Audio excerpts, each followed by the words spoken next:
What's up, y'all? Welcome to Three Brothers and a Shot of Milk. I'm Lawrence. You got Jack, you got Chris, you got Rich. And today we're talking about Pedro Pascal's hit series. Wait, hold on. Let me be more specific. Pedro Pascal's hit series where he's a lone wolf taking care of a very special child. Hold on. Let me be more specific. Pedro Pascal's hit series, he takes care of a special child while he's navigating some very dangerous terrain. Hold on. Let me be more specific. We're talking about Mandalorian. Hey! And he's gone. Pedro Pascal actually came in and shut Lawrence down for making fun of that joke gone on for far too long. for his numerous hit series. Oh man, there's Lawrence. Mandalorian. Make fun of Pedro Pascal, the internet will kick you out. That's what you get. get. Yo, he's killing it right now, and he's killing it in this series, man. I guess I don't even know if we need to give you a brief synopsis. Basically, you just got the Mandalorian. He's pretty shamed. He took off his mask, and this is pretty much so far his hero's journey into becoming righteous again. We're only on doing the first 2 episodes. We're going to jump right into it. First of all, spoiler-free thoughts. How are you guys liking it so far? And then we'll do a deep dive. The first episode came in hard. That's what she said. Yeah. The second episode, not as hard. I honestly felt I enjoyed. I love Mandalorian, but I felt like these first 2 episodes almost accomplished the same exact thing. Like it reintroduces us to the world. He's on his journey, and he's still on his journey in episode 2. And I felt like it felt like I was watching these 2 episodes for like one episode as far as story arc goes. It felt like nothing happened enough for it to be like its own episode, in my opinion. It's like I went to the store. Second episode, I got to the store. Third episode, I bought Skittles. Fourth episode, I got in my car. Fifth episode, I drove home. That's what it's kind of feeling like right now for me. But the action's kind of cool. I just don't know what's the story going to be. Like, what is the story? We'll find out. But it's like, story's unfolding. I don't know, but it's episode 3. Like, who's the big bad? What happens when you get out the water? We know you will. Like, what? So this is this is the spoiler-free. Oh, version. shoot! Hey. Yeah. No, I didn't spoil anything, did I? Right. That's because I stopped you. Oh, that was close. Right. What you guys think? Here, I'll give you a spoiler-free example. Dug it. So happy to have Mando back. Nice. That is the most underspoken he's been, I think, in our entire run. Chris? Oh, I loved it. I mean, I feel like when a series ends and you feel like that's it, it's over and I gotta wait a week, that's the feeling I got with both episodes. And I'm loving it. All right. So basically we pick up with Mandalorian. Now, I'm that a was little also confused a really here. good spoiler-free version. Jack, I didn't spoil the show. I didn't spoil it. But sometimes we want to know your opinion and then be specific so if they know they want to watch it. Saying you just liked it isn't enough for people. It's like, don't want to check this out. Go listen to yourself on all the other podcasts. Like every one that you've ever done. Go listen to yourself there. What happened between this and season 2? Like, is there a time jump here? So, there is a time jump. No. Boba Fett happened. He got the sword, man. I know, but also Baby Yoda, Grogu had, he's coming to much more of his own as a Jedi. So, like, what happened between? It was like a 2-year jump. So yeah, I'm assuming Boba Fett happened in between that. Yeah, right. Boba Fett happened. Baby Yoda trained with Luke. Mandalorian went back, got him. He made the choice to go back with Boba Fett. So now he has some Jedi powers. This was all in Boba Fett? Yeah. Yes. Yeah. You should have watched it. No, I didn't. Mando deboed the last 2 episodes. I did not watch Boba Fett. I'm sorry. That's too much to do.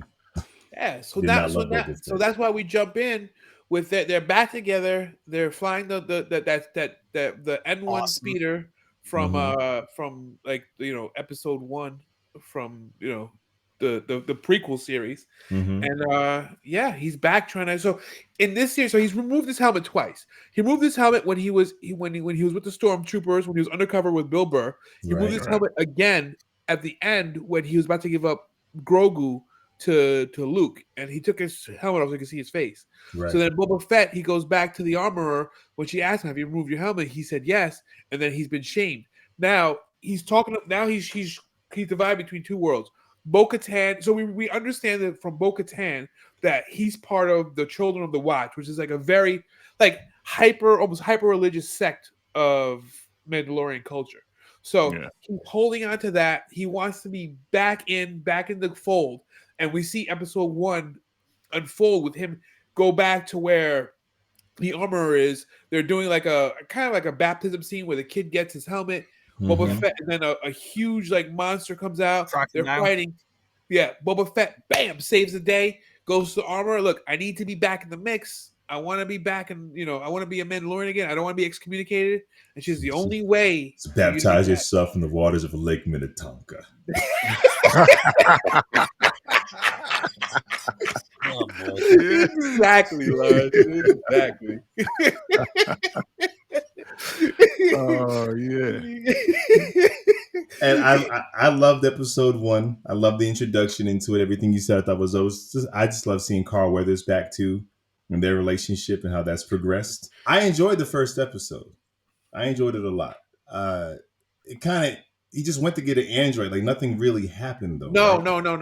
I mean, they set up the journey, so this whole series, season 1, he has a strong distrust of androids, and he knows to go explore Mandalore that they're not sure what the environment's going to be, and there's only one android that he trusts is the android that blew up, because when they encountered that android through the battle, his programming became reprogramming. He became super heroic. Right. So there's a lot of reasons why he went for this specific android, for a man who hates androids. Which was great.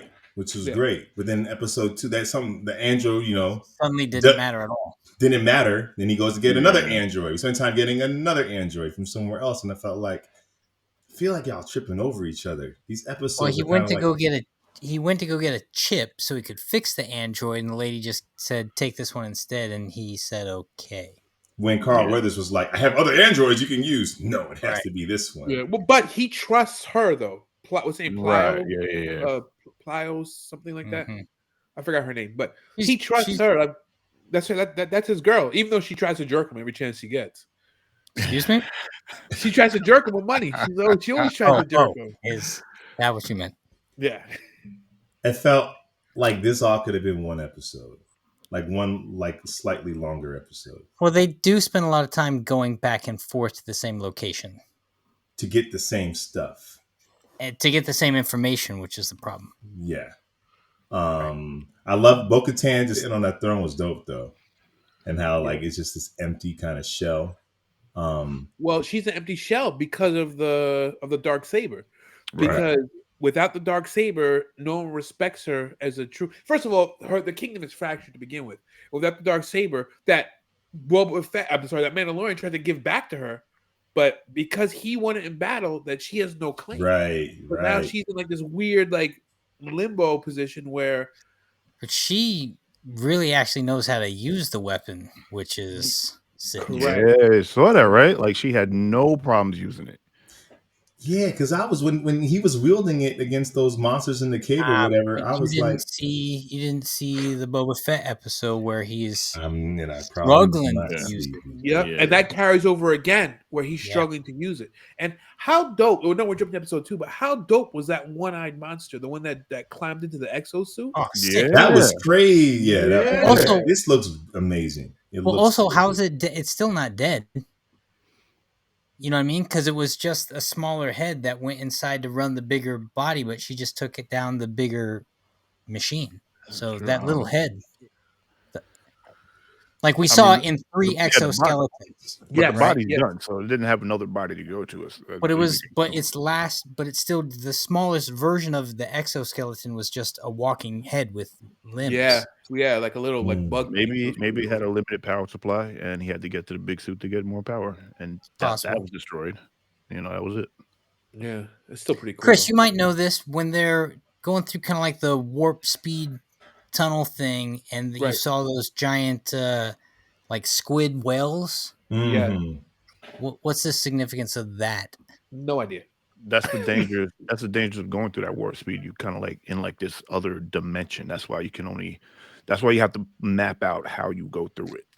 That's why No, we're hooked. there's something significant about those creatures specifically. Yeah, I don't know. I Well, if you forget what know, they're why you called. asking questions then, bro? Ah! I figured Chris might know. He's Nah, seen I it. don't. I To, don't know. I know they are significant because we know how Grogu looked at them, and they may come back, but I'm not sure what they are. Are they like? when Outer rim? how were they able to travel that quick? But that was the Yeah. thing because I looked at I listened to a few podcasts or a guy explaining the world of it, and like that's why Han Solo, him going from, was it, who knows the line, going from some place to other place by in And like how some many? part, However many parsecs? Yeah. right, that was the whole thing because The in kettle order run. the kettle run, in order to navigate that, Kessel. it, the Oh, Kessel, kettle kettle. run. The Kettle kettle. run. He's trying to Oh. pop popcorn. Yeah. in order to navigate that, you have to map your way through. You can't just go like straight through the warp Yeah. speed. Right. And that's one of the things that Mandalorian is instilling into Grogu. So he's essentially teaching Grogu to become a Mandalorian. So what will be dope is we have a Jedi powered Mandalorian and Grogu as he gets older, Mm. which is going to be freaking awesome. If he gets a helmet, I want to be very, very, very happy. But then you'd lose all the cuteness of what that he You is. would, yeah. This ain't Muppet Babies, man. This is Mandalorian. I don't All care right, about but if that. he has a helmet, can his ears still poke out the side of it? I hope so, Jack. I hope so. All right. I'm looking. They're Quarren squids. Yes, that's right. That's Squid-headed what they are. humanoid life forms. No, this is something else. I don't know. I try to do this little Star Wars lookup. You think he's going to become a Mandalorian? Well, he's training him to be a Mandalorian because he tells him like all Mandalorians need to know how to navigate, and he's teaching him the ways.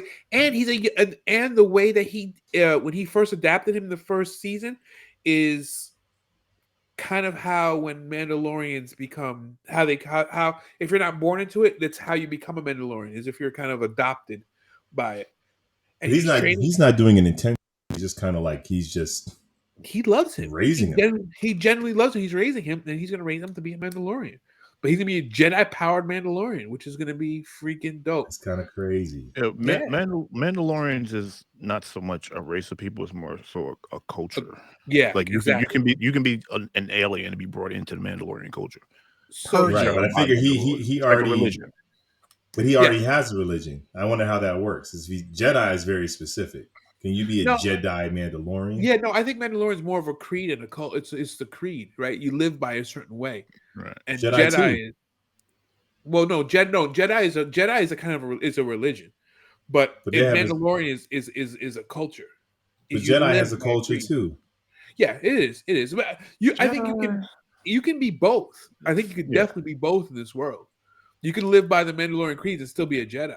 That'd be kind of dope if that's what because you see Baby Grogu for so long, you forget like, oh, you are supposed to talk eventually. Yoda speak like you are supposed to be. Years old. Eventually, he's gonna be talking age. Where Right. we might get some really dope animated series of him as a freaking Mandalorian Jedi. Well, I'll watch that. I mean, there was a Mandalorian Jedi. That's how we got the Darksaber, because there was a Mandalorian Right. Jedi. There you go. Because and Bo-Katan says when Grogu went back and got oh, there we go. So these things are called the Purgil. I may be mispronouncing that a little bit. And they are kind of mythological creatures that pirates kind of, it'd be like talking about the Loch Ness Monster a little bit. Like we know it probably doesn't exist, but we keep hearing fables about the thing.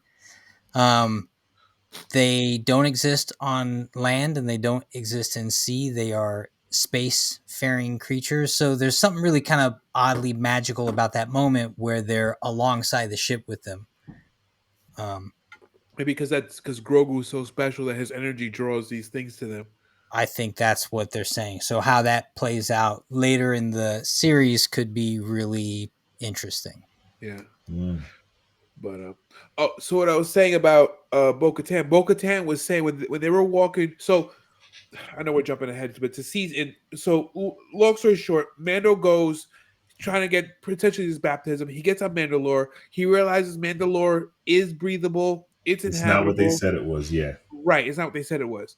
He goes down. He fights these creatures, these caveman dudes, slays them. Dope scene. And then eventually he gets caught by the exoskeleton bug guy, which Mm-hmm. I think That Very we was all good. agree sick. was a dope villain, a dope character. He tells Grogu as he's captured, and kind of like he's like in a spit, right? He tells Grogu, go, get help, go to Bo-Katan. So Mm-hmm. Grogu takes what he's learned about navigation, jumps in the ship, Yeah. bam, gets Bo-Katan, brings Bo-Katan back. And as Bo-Katan goes into the tunnels with him, she explains to him, there was a time where Jedi and Mandalorians got along very well. So Yeah. foreshadowing. Mm. Mm-hmm. Yeah. I dug that. He learned how to fly really quick, relatively. Let me ask you this. fast. Well, the droid did all the heavy lifting on that one, didn't it? No. Yeah. Grogu basically just No, No, the pointed at droid the was. thing. Yeah, I think Yeah, the droid. Grogu pointed at the GPS thing and looked at the droid and said, basically take us Yeah. here. Well, the So droid that's the droid's job. That's the droid navigates. Yeah. That's the port that Grogu was in is the droid port. So right.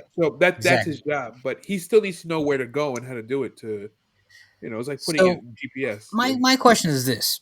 This is a trope I'm getting tired of. Every time the Mandalorians pull out their pistols, which are their weapons of choice, they're almost instantly knocked out of their hands and they gotta Yeah. fight some other way. Yeah, Like, she pulled out double blasters, shot like twice, only to have them instantly taken away. And the same thing happened to Mando the second he got in the cave. I'm like, these monsters really know how to hit a gun out of someone's hand. yeah, they do. Saying, be far away. What's the rule number one of armed combat? Create distance. You don't want to be right next to someone when you're shooting. It just don't make any sense. And then she's so graceful with the other weapons. I don't know why she pretended to have a gun at all. And she actually references that. She looks at Grogu and says, "What, you think he's the only other Mandalorian? Come on, man. Mandalorians are nasty fighters, man. Come on, man." I didn't get any of this from Boba Fett. Like all these It's villains. not in Boba Fett. That's why Boba Fett didn't work. I didn't get any of these Mandalorians are dope from that show at all. And maybe I should have stayed to the last two in episodes. Boba Fett's defense, they do spend 90% of the series with him just kind of traversing the desert back and forth. Yeah, but you know how. All right, we watched. What was it? Was Empire Strikes Back where he gets kicked down into the Sarlacc pit? Like Right. it, you have to answer that. Boba Fett, it was such a strong character with such a short storyline in the movies. You needed that screen time, and people love it.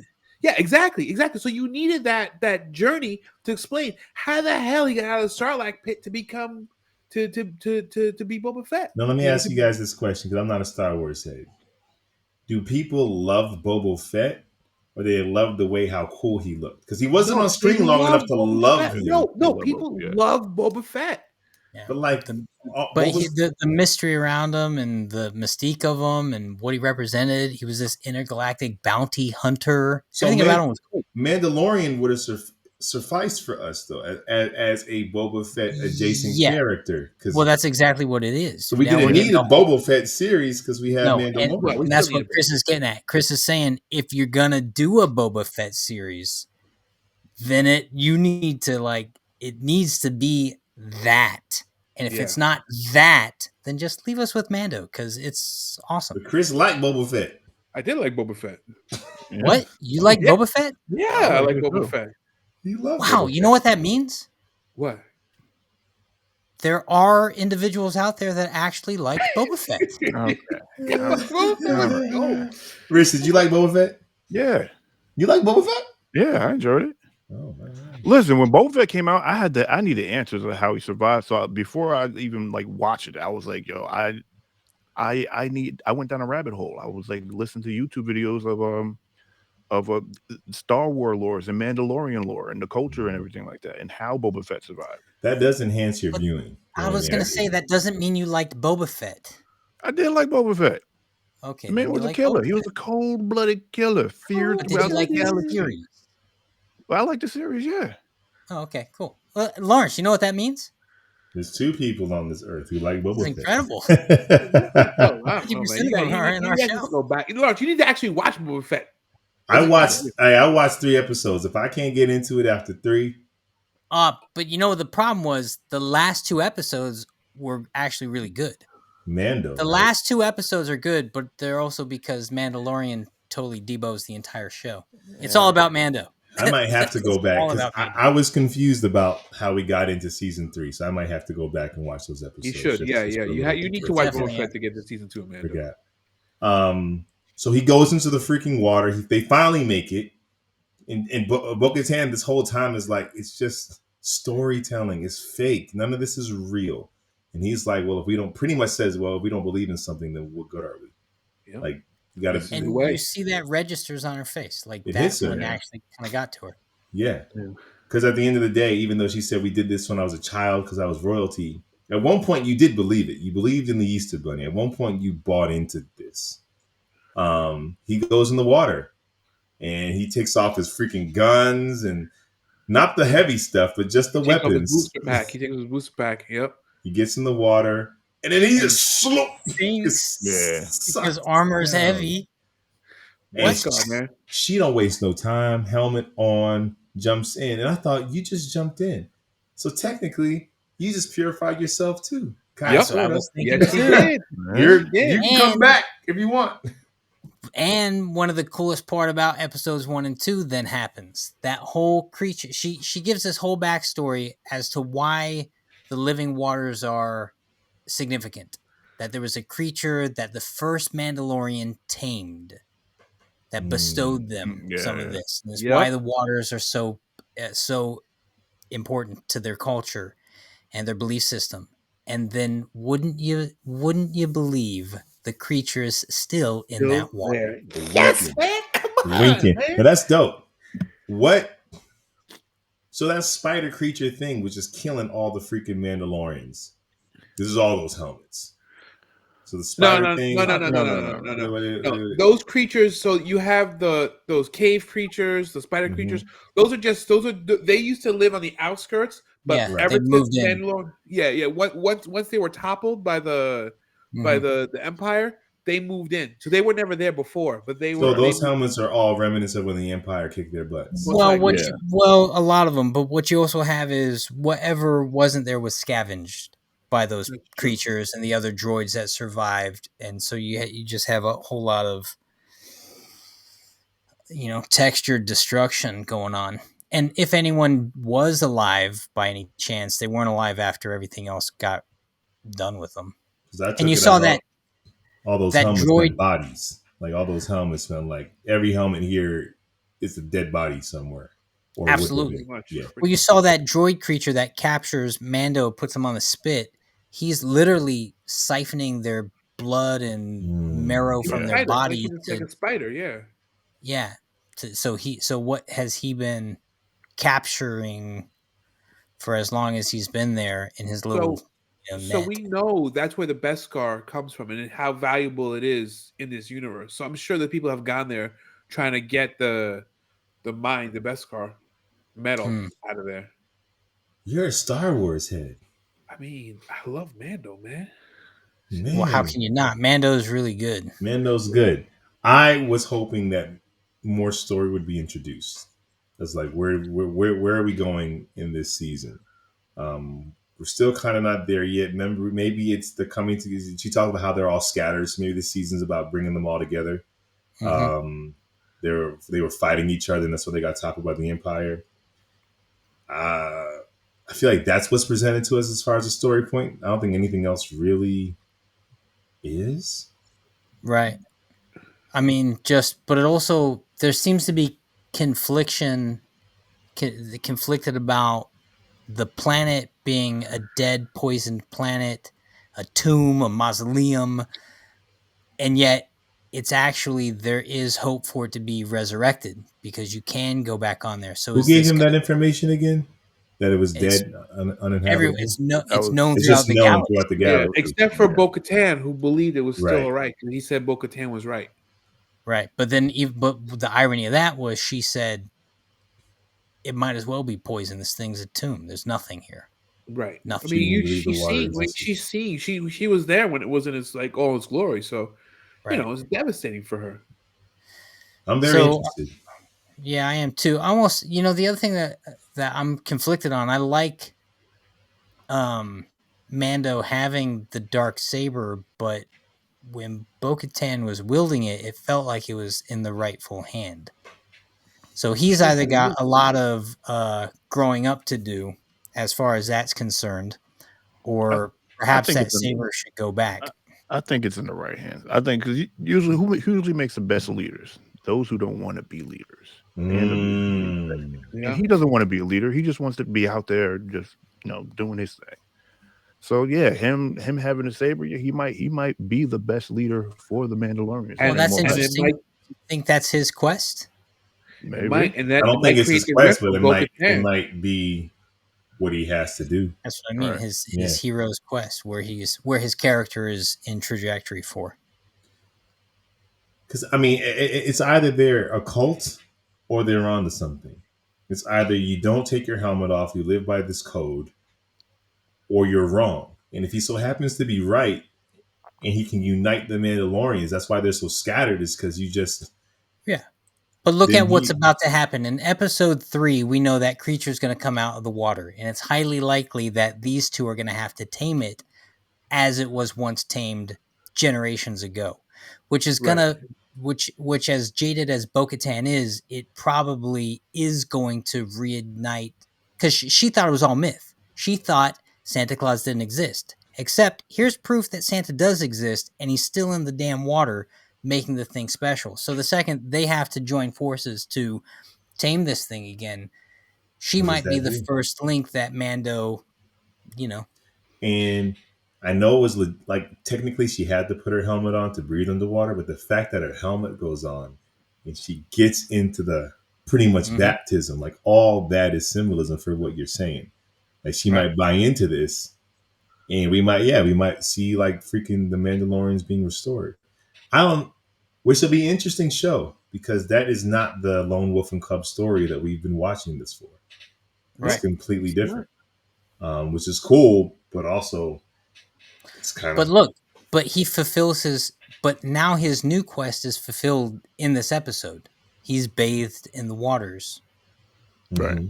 So Now he's what? already accomplished what he had then set out to do again. And he accomplished what he'd set out to do before. He gave Grogu to Luke to train. Grogu came back, but his quest was fulfilled. Now he's redeemed himself by bathing in the water. His quest fulfilled. I guess So that's why I'm hungry because by episode 2, I'm like, you did it. well, You by did the end the of it, thing. Now what? By the end of episode 2, you're like, you did the thing that I thought was going to take you all season to accomplish. exactly. So I'm is kind of glad it did it. I'm kind of glad it did it because Yeah, now we me get too. to see him do something. I just want to know what that So- something is. Maybe it's like well, I bringing think the it's Mandalorian got to back. be. Yeah, he's got to be uniting the Boba Fett's faith. going to come in here. You know Boba Fett's coming. You He's might- got to come. But they mentioned him. He's got to come. Well, that guy never has his helmet on. He's rolling He's his not- own little. He's not going to circle of co-sign galaxy. to whatever these all right, so I assume we're all going to keep going. Absolutely. I'm still going. I like Go watch it. Yeah, we're 3 seasons in There's 3 seasons in. I've jumped out before. I'll jump out of something. of Mando. No, not Mando, but like That's what I'm saying. Mando's he's killing it. yeah. Okay. All right. Well, that's our show. That's our show, everybody. Let us know in the comment section what you think about the Mandalorian episode 1 and 2. Do you like where it's going? Where do you want to see it going? And what the heck were those squid creatures we're pontificating about? Make sure you subscribe. Make sure you like. Make sure you hit our Instagram, our TikTok. Make sure you follow us there. Like everything we're dropping. We're dropping stuff all day, every day. Also got a podcast. Hit the link in the description below, and we'll be back. Same bat time. Same bat channel. Peace. What's up, y'all? Welcome to 3 Brothas and a shot of milk.